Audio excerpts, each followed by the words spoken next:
Hi, I'm Marty Nemko. I am guilty to contributing to that information overload that all of us are succumbing to. I've had over 300 of these videos, just that. I've done a lot more. So if only as penance, I thought I would take the time to create, for each of the major career-related topics, I would describe what I believe is the single most potent, but perhaps not obvious tip. First, regarding choosing a career. It can be simpler than one might think. After having had 5,700 career counseling clients and using a variety of complicated and simple approaches, I've come to conclude that, in general, the following simple approach is the wisest. Simply choose a career that emphasizes your core ability, for example, words or people or data or entrepreneurship, and for which you have an in, whether it's a family connection, previous experience or expertise, or even just what you're focused on in school.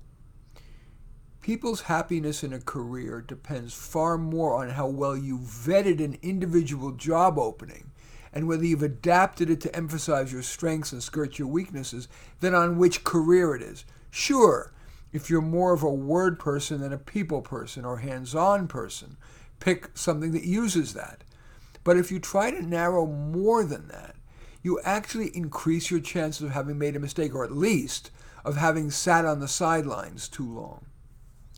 My book, Careers for Dummies, profiles 350 careers, and they're arranged by word careers, people careers, self-employment opportunities, and so on. Scanning those profiles in my book can quickly enable you to home in on a good fit. So that's my one tip, keeping it simple. Now, one tip about how to land a good job. One size does not fit all. Yeah, if you've got a strong network of well-connected people who like you enough to go to the mat for you, sure, great. Networking will be your best tool for landing a job. But if your network is meager, focus more on doing a great job on your LinkedIn profile, resume, and in answering ads. And what I mean by a great job in answering ads, it means a resume customized for the job, a cover letter customized for the job, plus usually a piece of collateral material, such as a white paper that you write that shows your deep expertise in the applied for job. That can be particularly a requirement if you're trying to change careers. And as I previously mentioned, if you're to be satisfied with your job, vetting it is important. In interviews, as on a date, you're judging them and they're judging you. Ask questions such as, what would you expect I'd accomplish in the first 30 days? Now a tip on negotiating compensation. The negotiation battle is often won or lost before the negotiation actually begins.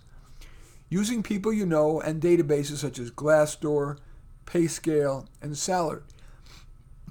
Salary.com, learn what your approximate fair market value is. Then be soft on the person, harder on the numbers. Plus, care more about the non-cash, non-taxable benefits, notably your training budget and your tweaked job responsibilities, both of which benefit both you and the employer. And I mean by tweaked job responsibilities, tweaked to accentuate your strengths, skirt your weaknesses. My typical rule of thumb about negotiating is to reject the first offer and accept the second. Anything extra you get beyond the second offer often imposes undue risk that the offer will be pulled, or at least that expectations for you will be raised so that if you're not great, you could be on the chopping block.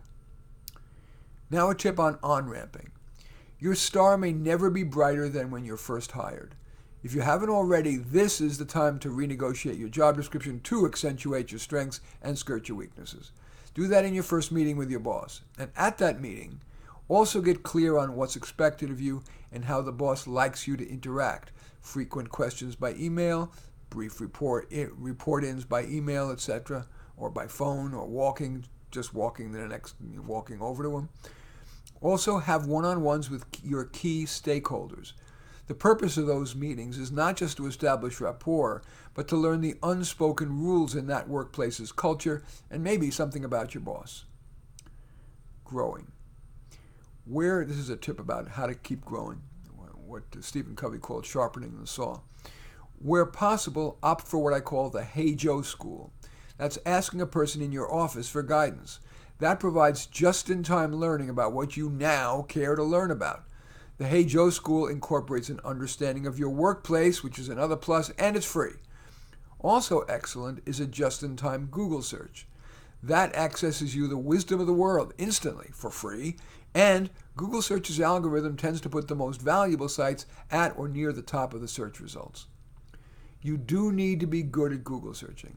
And to that end, I certainly have written about that. So if you want, just Google Nemco, N-E-M-K-O, and I think it's efficient Google searching or something like that. That'll get you there. Anyway, and don't forget about videos. We often learn better by seeing something in action. For example, how to run a meeting or conduct a performance review meeting. Time management, one tip. Take lots of short breaks rather than a few long ones, let alone long vacations. If only because, as they say, sitting is the new smoking. Get out of that chair for a few minutes every hour, if only to walk up and down the stairs a couple times. The walking and deeper breathing will refresh you and help you concentrate. And finally, regarding procrastination. I promise to cite not obvious tips, but the following has helped so many of my clients that I can't resist. It's the classic baby steps. Many of my clients have reduced their procrastination by, when resisting doing a needed task, taking a deep breath and doing the first 1 second part of the task, then another 1 second task, then the next.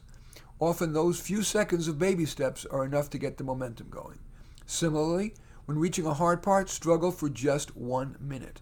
Then decide whether to get help, come back to it later when you can view the problem with fresh eyes, or that you can get the task done without conquering that roadblock.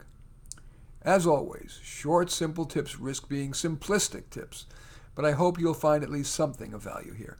In any event, I do thank you for watching. I'm Marty Nemco. I welcome your thumbs up, and if needed, a thumbs down, your comment below, hitting the share button and sharing on your social media, or your subscribing. And again, thanks for watching. I am Marty Nemco.